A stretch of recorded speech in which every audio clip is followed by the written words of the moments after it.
Hello guys, and welcome back to episode 20 of What If Civilization Started Over, and we're just going to get straight into it.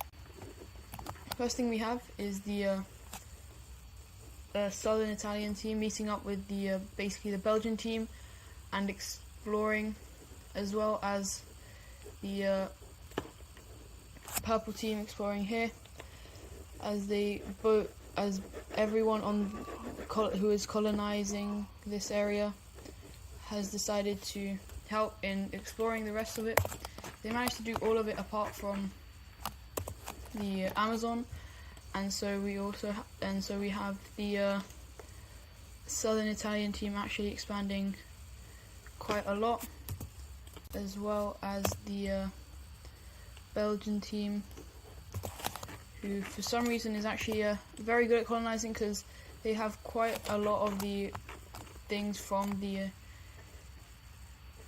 French team. And so yeah, we also then have the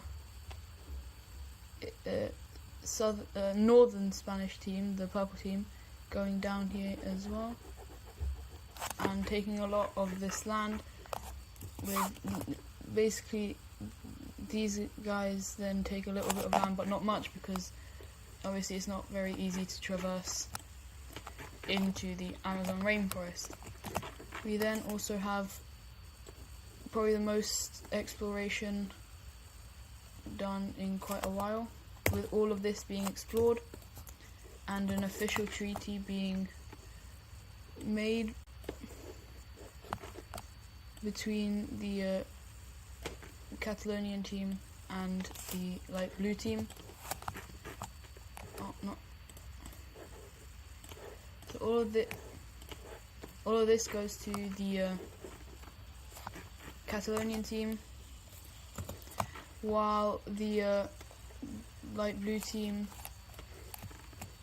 or for now, decides to claim all of this, as well as Vancouver. I think that's what it is. And we then also have the French team exploring and colonizing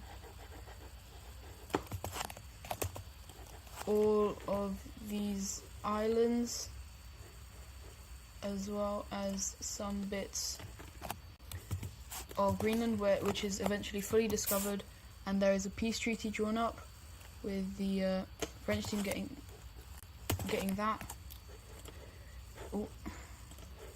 The blue team getting, no, they don't get all of it, getting that, and the Swedish team getting the rest.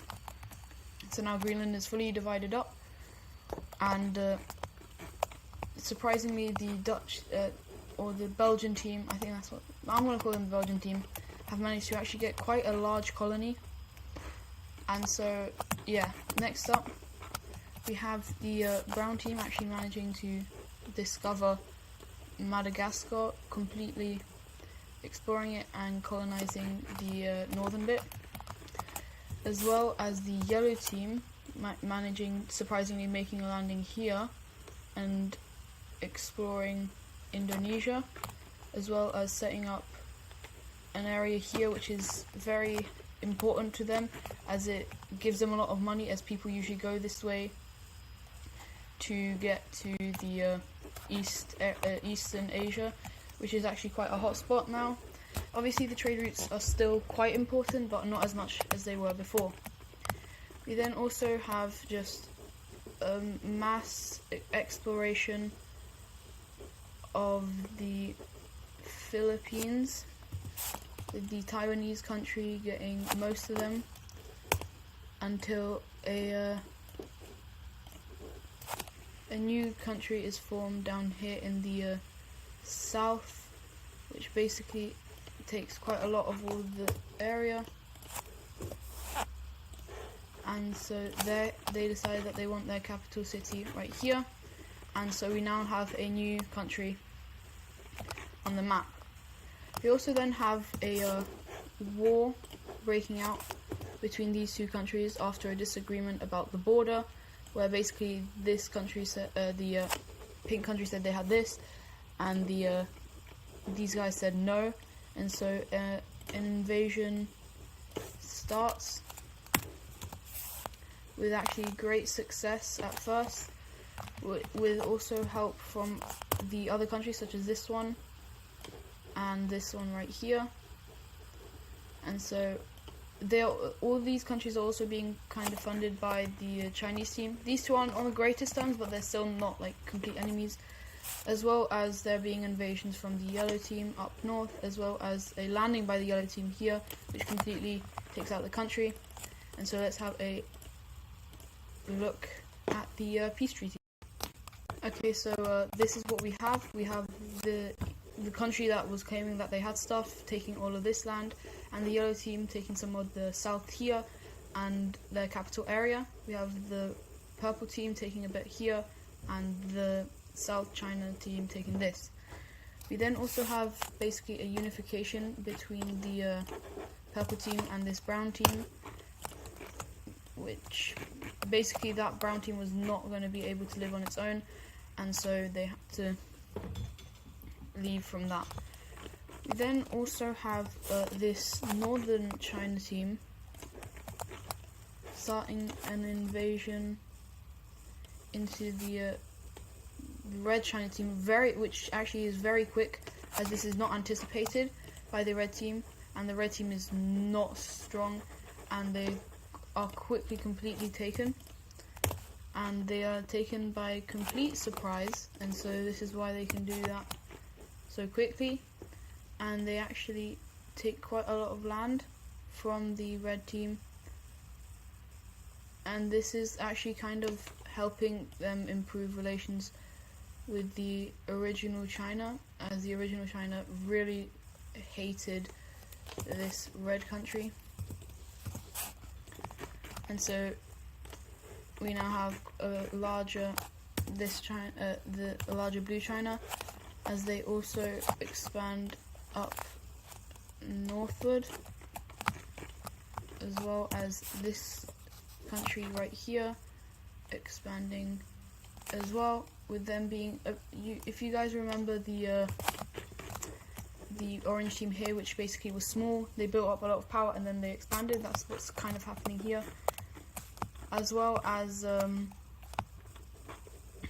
basically there's a big war on the Japanese Isles, where both these two countries managed to have decided that they want to invade into this central country, and so they actually do this quite well, with the pink team taking the capital very quickly, as well as this light green team quickly pushing in.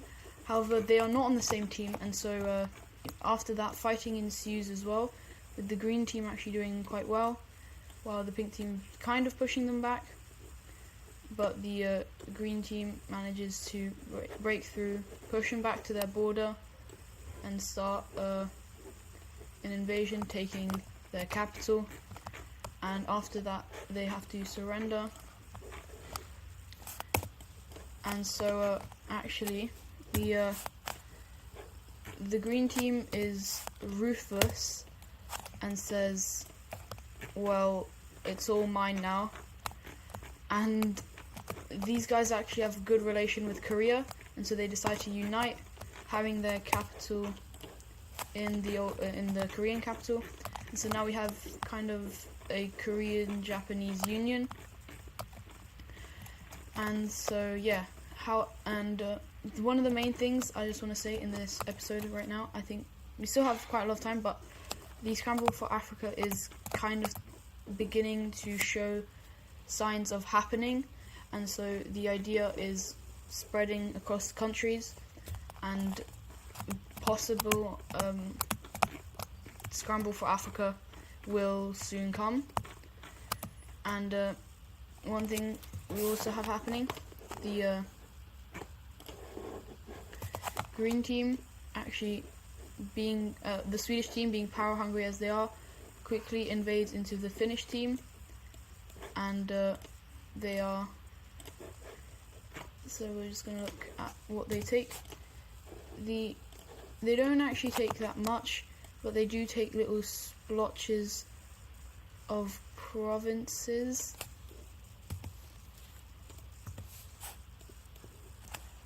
Such as over here, and some over here, as well as some quite far away from their mainland over here.